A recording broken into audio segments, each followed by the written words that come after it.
샬롬, 이동춘 목사입니다. 오늘도 여러분의 삶이 주님의 평안으로 가득하시길 기원하며 하나님의 말씀을 나누겠습니다. 오늘 주시는 말씀은 마태복음 28장 1절에서부터 20절의 말씀입니다. 이 말씀 중에 16절에서부터 20절 말씀을 읽겠습니다. 11제자가 갈릴리에 가서 예수께서 지시하신 산에 이르러 예수를 배웠고 경배하나 아직도 의심하는 사람들이 있더라. 예수께서 나와 말씀하여 이르시되 하늘과 땅의 모든 권세를 내게 주셨으니 그러므로 너희는 가서 모든 민족을 제자로 삼아 아버지와 아들과 성령의 이름으로 세례를 주고 내가 너희에게 분부한 모든 것을 가르쳐 지키게 하라. 볼지어다 내가 세상 끝날까지 너희와 항상 함께 있으리라 하시니라. 아멘. 마태복음 28장 1절로부터 20절 말씀을 본문으로 개구리 반찬 설왕설래라는 제목으로 말씀을 나누도록 하겠습니다. 여우야 여우야 뭐하니. 이 멘트는 어린 시절 술래잡기 할 때 하던 멘트입니다. 술래는 눈을 가리고 벽에 이마를 대고 있고 친구들은 술래 등 뒤에 다가가며 이렇게 묻습니다. 여우야 여우야 뭐하니. 밥 먹는다. 무슨 반찬? 개구리 반찬. 죽었니? 살았니? 이때 술래가 죽었다고 하면 그 자리에 그대로 있어도 되지만 살았다고 외치면 모두들 도망가야 합니다. 잡히면 술래가 됩니다. 당시에는 이 놀이가 얼마나 재밌던지 해주는 줄도 몰랐습니다. 이 놀이의 포인트는 죽었니? 살았니? 입니다. 마찬가지로 오늘 본문인 마태복음 28장의 포인트도 죽었니? 살았니? 입니다. 그러나 본문은 개구리 반찬을 갖고 묻는 것은 아닙니다. 본문이 묻는 것은 예수님의 부활을 두고 묻는 질문입니다. 죽었니? 살았니? 사실 사람이 죽었다 살아나는 일은 자연의 질서를 벗어나는 일입니다. 죽으면 그것으로 끝나는 것이 자연의 질서입니다. 그러니 예수님의 부활이 이해되기가 쉽지 않습니다. 우리야 신앙을 갖고 있으니 예수님의 부활이 자연스럽지만 신앙이 없는 사람에게 우리의 이런 태도는 이해 불가입니다. 그러나 신앙을 갖고 있더라도 삶으로 부활을 인정하기까지는 과정이 필요합니다. 경험이라는 과정입니다. 예수님 당시 막달라 마리아와 다른 마리아가 그러했던 것처럼 말입니다. 예수님께서 십자가에서 죽음을 당하시고 난 3일 뒤 막달라 마리아와 다른 마리아가 새벽같이 찾아간 곳은 예수님이 장사된 무덤이었습니다. 이 두 사람은 무엇 때문에 이것을 찾았을까요? 죽었니 살았니로 대답해 볼까요? 이들의 대답은 죽었다 였습니다. 5절에서 그들이 무덤을 찾은 이유를 알 수 있습니다. 십자가에 못 박히신 예수를 너희가 찾는 줄을 내가 아노라. 이 두 사람이 무덤을 찾은 이유는 죽은 예수님을 찾아뵙기 위해서였습니다.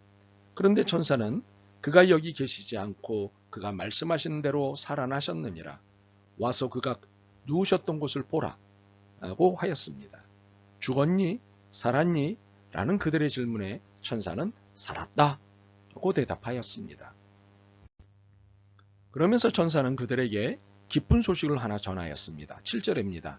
또 빨리 가서 그의 제자들에게 이르되 그가 죽은 자 가운데서 살아나셨고 너희보다 먼저 갈릴리로 가시나니 거기서 너희가 배우리라 하라. 보라 내가 너희에게 일렀느니라 하거늘. 지금 갈릴리로 가면 예수님을 뵐 수 있으니 이 사실을 얼른 제자들에게 알리라는 말씀이었습니다. 이 말씀이 여자들은 두려움 반 기쁨 반의 마음으로 서둘러 제자들이 있는 곳으로 갔습니다. 그런데 세상에 가던 도중 놀라운 일을 만났습니다. 부활하신 예수님을 만난 것입니다. 예수님은 이들을 만나자 평안하냐고 물으셨습니다. 그러자 예수님의 인사를 받은 여자들은 그만 놀라서 땅에 엎드려졌습니다. 그리고 예수님의 발을 붙잡았습니다. 이처럼 이들이 놀란 이유는 죽은 줄 알았던 예수님이 지금 살아서 자신들 앞에 나타나셨기 때문입니다. 물론 전사에게 예수님의 부활 소식을 듣기는 했습니다. 그렇지만 긴가민가 하던 참이었거든요. 그런데 예수님 눈앞에 떡하니 나타나셨으니 얼마나 놀랬겠습니까? 그러나 놀란 그들을 예수님이 위로하셨습니다. 10절입니다. 이에 예수께서 이르시되 무서워하지 말라. 가서 내 형제들에게 갈릴리로 가라 하라. 거기서 나를 보리라 하시니라. 우리는 예수님이 얼마나 따뜻한 위로자이신가를 이 한 단어에서 재차 확인할 수 있습니다. 내 형제들, 네 형제들이 아닙니다. 내 형제들입니다. 이 얼마나 따뜻한 위로입니까? 이렇게 따뜻한 주님을 다시 뵙게 된 막달라 마리아와 다른 마리아는 얼마나 기뻤을까요? 아마 우리로는 상상하기 어려울 것 같습니다. 이 두 사람은 이렇게 자연의 질서를 넘는 사건인 부활을 직접 눈과 몸으로 경험하였습니다. 그런데 막달라 마리아와 다른 마리아가 이렇게 경험을 통한 부활의 확신을 갖게 된 반면 죽었니 살았니?에서 죽었다를 확신시키기 위해 애쓴 무리들이 있었습니다. 당시 대제사장들과 장로들이었습니다. 11절부터 15절에 설명된 대로입니다. 예수님의 무덤을 경비하던 군인들은 무덤 안에 예수님의 시체가 없어진 것을 막달라 마리아와 다른 마리아 때문에 알게 되었습니다. 이 사실을 바로 대제사장들에게 알렸죠.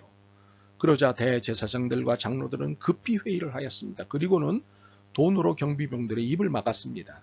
너희는 말하기를 그의 제자들이 밤에 와서 우리가 잘 때에 그를 도둑질하여 갔다 하라. 대제사장들은 살았다가 아닌 죽었다를 연출하였던 것입니다. 그래야 자신들이 살 수 있었기 때문이지요. 아마도 그들에게 이 상황은 잡았다에서 놓쳤다로 급전환된 위급 상황이었을 것입니다. 축구 경기에서 골키퍼가 공을 잡았다고 생각했는데 그만 놓쳐서 점수를 잃는 경우가 있습니다. 야구 경기도 마찬가지죠.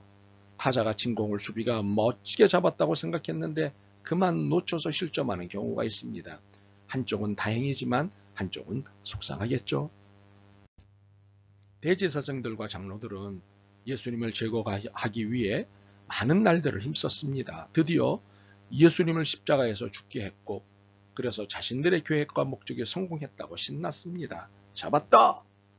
그런데 잡은 줄만 알았던 일이 놓쳤다가 된 것입니다. 죽은 줄만 알았던 예수님이 살아나신 것입니다. 아차 싶은 그들은 이 일을 수습하기 위해 죽었다를 연출하였던 것입니다. 그런데 아무리 죽었다고 봐라 그래도 살았다를 이길 수는 없습니다. 아무리 의심해도 살았다를 이길 수는 없습니다. 왜 그럴까요?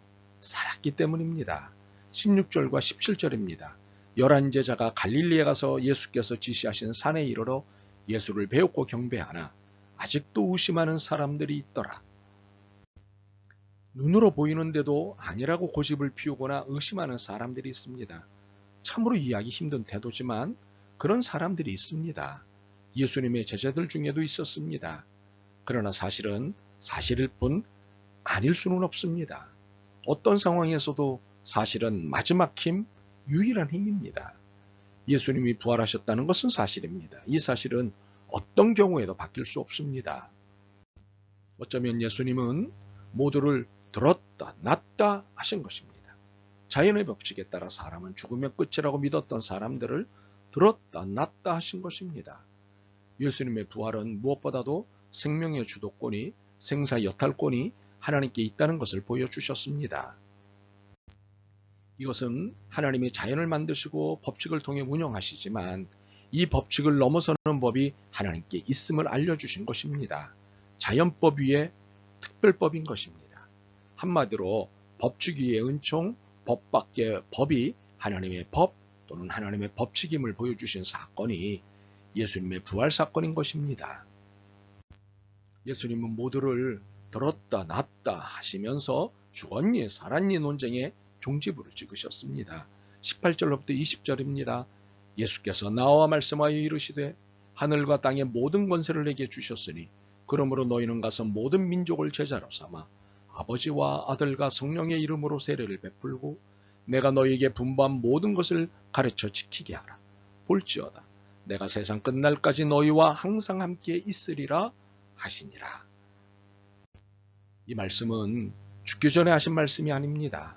부활하신 다음에 하신 말씀입니다. 자신의 죽음을 목격한 제자들 앞에서 부활하신 예수님께서 직접 하신 말씀입니다. 이 말씀은 우리의 제자 삼는 사명을 지시하신 것이지만 부활하신 예수님이 우리를 평생 지켜주시겠다고 약속하신 위로의 말씀이기도 합니다. 우리에게 더 이상 죽었니, 살았니 논쟁은 의미가 없습니다. 우리에게 의미가 있는 것은 예수님의 이 마지막 지시를 이행하느냐의 여부입니다. 예수님의 지시대로 사느냐, 살지 않느냐가 우리의 신앙이 사느냐 죽느냐를 가름하는 것입니다. 너희는 모든 민족을 제자로 삼아 아버지와 아들과 성령의 이름으로 세례를 베풀고 내가 너희에게 분부한 모든 것을 가르쳐 지키게 하라. 아멘. 주님은 살아계십니다. 고맙습니다. 저희의 믿음도 올곧은 부활신앙이 되도록 도와주옵소서. 오직 살아계신 주님만 찬양합니다. 오직 주님만을 증거하겠습니다. 예수 그리스도의 이름으로 기도드립니다. 아멘. 오늘도 여러분의 믿음과 삶을 응원합니다. 사랑합니다.